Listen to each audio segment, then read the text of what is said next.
ഓം നമ ശിവായ. നമസ്കാരം. പാഞ്ചജന്യം ആസ്ട്രോയിലേക്ക് ഏവർക്കും സ്വാഗതം. നമുക്ക് നേരെ നമ്മുടെ ടോപ്പിക്കിലേക്ക് കിടക്കാം.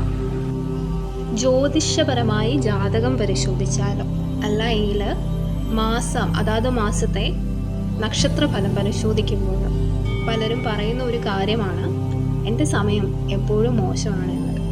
ഒരിക്കൽ ചൊവ്വയുടെ പ്രശ്നമാണെങ്കിൽ മറ്റൊരു സമയത്ത് ശനിയുടെയാണ്, അതും അല്ലെങ്കിൽ കേതുവിൻ്റെ ദോഷം.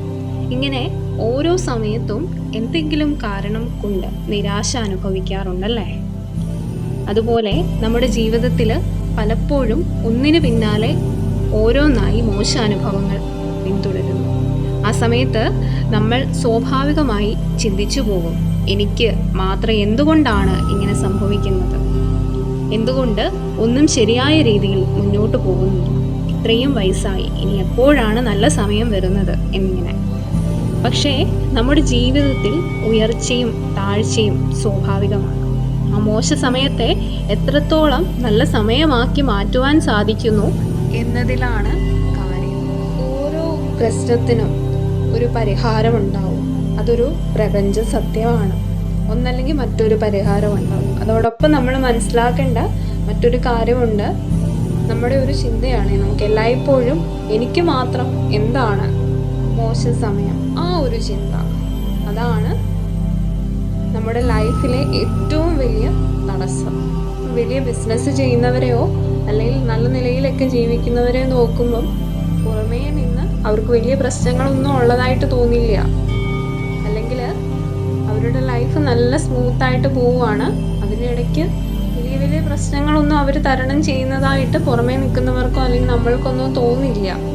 പക്ഷെ അവരുടെ കാര്യങ്ങളെല്ലാം നല്ല രീതിയിൽ സ്മാർട്ടായിട്ട് നടക്കുന്നുണ്ടല്ലേ. അവിടെ നമ്മളും അവരും തമ്മിലൊരു വലിയ വ്യത്യാസമുണ്ട്. അതെന്താണെന്നറിയോ? അതായത് അവരവരുടെ ജീവിതത്തിൽ പ്രശ്നങ്ങൾ വരുമ്പം അതിനെ സമീപിക്കുന്ന രീതി, അതായത് പ്രശ്നങ്ങളെ കാണുന്ന രീതിയും അതിനെ നേരിടുന്ന രീതിയും തമ്മിൽ വലിയ വ്യത്യാസമുണ്ട്. അതാണ് അവരുടെ വിജയത്തിൻ്റെ ഏറ്റവും വലിയ രഹസ്യം. വലിയ വലിയ ബിസിനസ്സൊക്കെ ചെയ്യുന്നവർ അവർക്കൊരു പ്രശ്നം വരുമ്പം അവരൊന്ന് പരിഹരിക്കാൻ നോക്കി, എന്നാൽ അത് സാധിച്ചില്ല, അതുകൊണ്ട് അവരവിടെ നിർത്തുമോ? ഒരിക്കലും ഇല്ല. അടുത്ത മാർഗം അവർ കണ്ടെത്തും. നമ്മളും അതാണ് ചെയ്യേണ്ടത്. എത്ര ചെറിയ പ്രശ്നമാണെങ്കിലും ആദ്യമേ നമ്മൾ അത് പരിഹരിക്കാൻ നോക്കി, നടന്നില്ല എന്ന് വെച്ച് അത് അവിടെ സ്റ്റോപ്പ് ചെയ്യരുത്. ഒരിക്കലും അവിടെ നിർത്തരുത്. അടുത്ത മാർഗം കണ്ടെത്തണം. ഉറപ്പായിട്ടും നമ്മുടെ ലൈഫിൽ വിജയിക്കും എന്നുള്ള കാര്യത്തിൽ ഒരു സംശയവും ഇല്ല. ഇതോടൊപ്പം ഒരു മാനിഫെസ്റ്റിംഗ് ടെക്നിക്കും കൂടെ ഞാൻ പറഞ്ഞുതരാം. അത് നെക്സ്റ്റ് പാർട്ടിൽ ആഡ് ചെയ്യാം. നെക്സ്റ്റ് പാർട്ട് വേണമെന്നുണ്ടെങ്കിൽ ഒന്ന് കമൻറ്റ് ചെയ്യാം.